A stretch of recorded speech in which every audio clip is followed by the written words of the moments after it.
नमस्कार दोस्तों, मैं अंकुर उपाध्याय स्वागत करता हूं आप सभी का एक बार फिर से अपनी नई वीडियो में।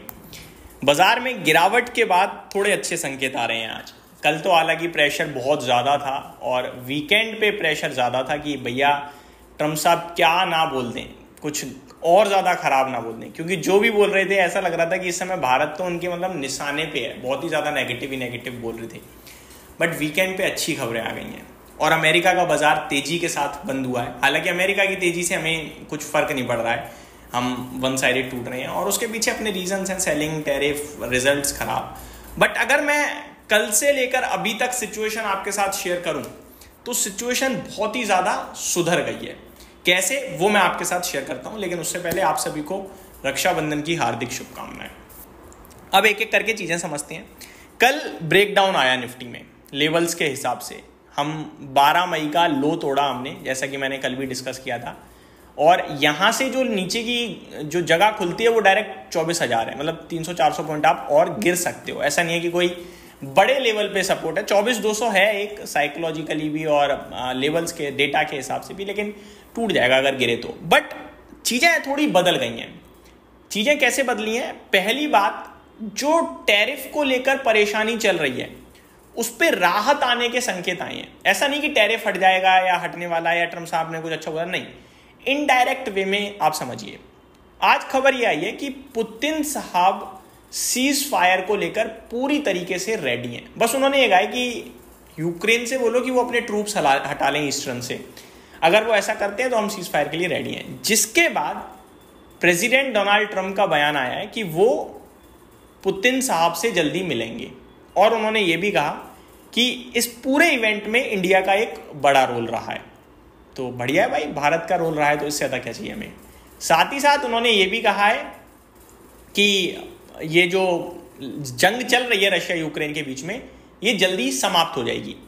अब ये सेंटेंस अपने आप में बड़ा इंपॉर्टेंट है। अगर जंग समाप्त होती है तो फिर तो रशिया के साथ हम इजीली ट्रेड कर सकते हैं, उससे कोई प्रॉब्लम नहीं होनी चाहिए प्रेसिडेंट ट्रंप को।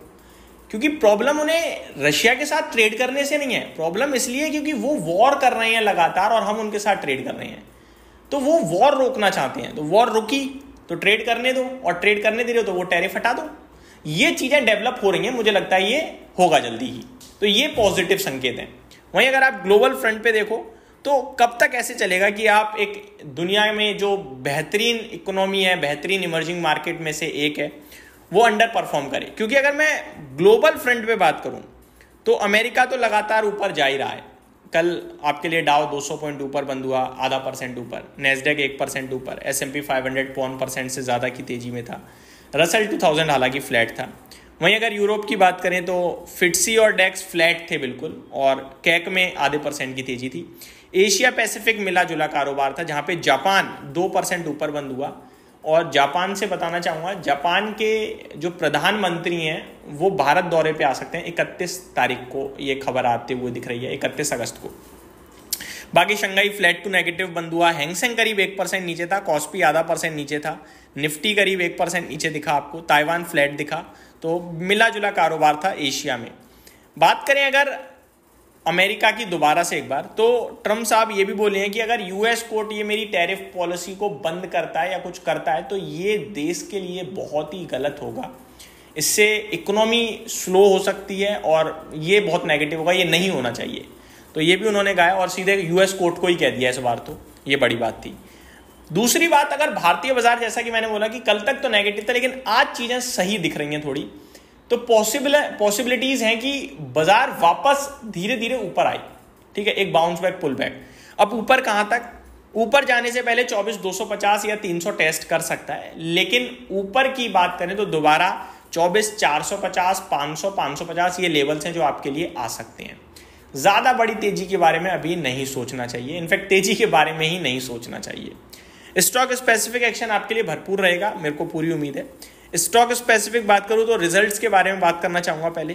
लिखिता infrastructure, Viraj iron and steel, छोटी छोटी कंपनियां जिनके नंबर्स आए हैं एक्चुअली में देखा जाए तो, precision wires, Siemens limited, NCL industries, Max states, Antony waste, lemon tree, universal cable के नंबर बहुत ही दमदार लगे हैं मुझे।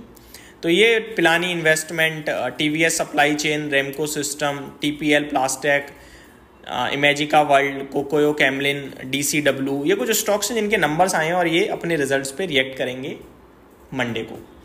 आगे अच्छा क्या दिख रहा है दोस्तों? अच्छा तेल से रिलेटेड लग रहा है, एग्रो केमिकल लग रहा है, और अगर आप नोटिस करें कुछ पर्टिकुलर चीज़ें जो अच्छी हो सकती हैं नतीजों के बाद, टाटा ग्रुप में टाटा मोटर से अनुमान से बेहतर नंबर पेश करे, टाइटन ने बहुत ही दमदार नंबर पेश करे, टाटा स्टील के नंबर्स बहुत ही इंटरेस्टिंग और अच्छे थे, ट्रेंट के नंबर्स बेहद पॉजिटिव थे। तो ये टाटा ग्रुप के नंबर्स काफ़ी अच्छे आ रहे हैं, और टाटा ग्रुप के जब नंबर्स अच्छे आ रहे हैं तो मेरे को लगता है हमें ध्यान देना चाहिए। टाटा पावर के नंबर्स अच्छे थे, और टाटा ग्रुप के सारे स्टॉक्स तो आप नहीं ले सकते क्योंकि भैया कितना मैनेज करोगे।